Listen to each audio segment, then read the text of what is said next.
Kofe ichish zararlimi? 7 xavf va 3 oddiy qoidani bilib oling.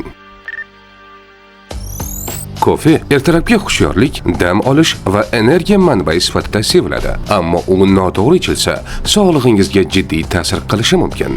Kofein asab tizimini qo'zg'atadi. Ko'p miqdorda ichilsa, uyqusizlik, xavotir va hatto vahimali xurujlar paydo bo'lishi mumkin. Kofe ayrim odamlarning yurak urishini tezlashtiradi, bosimni oshiradi. Bu ayniqsa qon bosimi borlar uchun xavfli.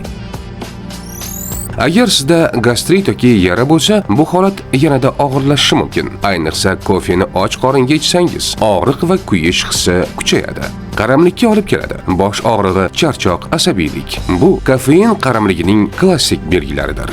Suyaklar zaiflashadi, kofe kalsiy, magniy va temirni tanadan chiqaradi. Ko'p ichilsa, suyaklar mo'rtlashadi, temir tanqisligi rivojlanadi. Kofe tish emalini bo'yaydi. Agar kofe doimiy ichilsa, tishlar sarg'ayishi yoki rangini yo'qotishi mumkin. Ayollar uchun maxsus ogohlantirish. Kofein PMC simptomlarini kuchaytirishi, hayz siklini buzishi va estrogenga ta'sir qilishi mumkin. Bu ayniqsa yuqori dozada seziladi.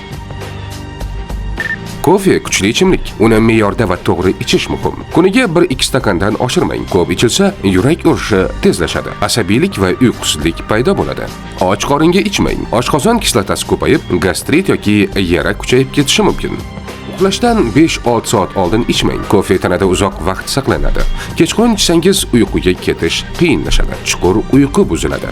Kamqonlik bo'lsa, kofe tavsiya etilmaydi, chunki u tanaga temir moddasi singishini sekinlashtiradi. Bu esa qon kamligini yanada og'irlashtiradi.